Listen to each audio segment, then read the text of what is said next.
अस्सलाम वालेकुम रहमतुल्लाहि व बरकातुहू। क्या हाल है दोस्तों, उम्मीद करता हूँ कि आप लोग सब ठीक ठाक होंगे, खैर के साथ होंगे। आप देख रहे हैं असगर व्लॉग यूट्यूब चैनल। आज जो तैयार हो गया, इस पर किस चढ़ा रहे हैं और देखें किस तरह किस चढ़ाए जाते हैं।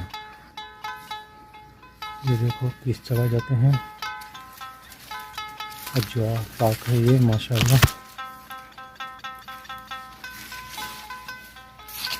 देखें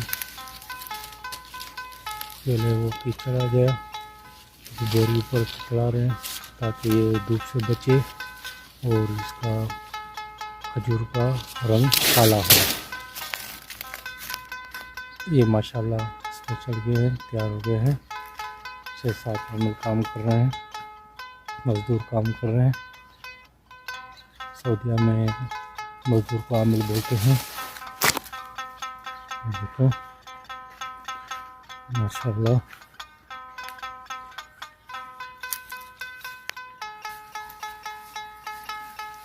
किस चढ़ रहे हैं और देखो माशाल्लाह जो तैयार हो गया है। दाना कितना खूबसूरत है माशाल्लाह। रंग चेंज हो गया है। और आप भाई लोगों से ये गुजारिश है कि हमारे चैनल को सब्सक्राइब करें, लाइक करें और शेयर करें ताकि नए नए दोस्त आ जाएं हमारे चैनल पे। शुक्रिया, जज़ाकल्लाह। खुश रहें, आबाद रहें।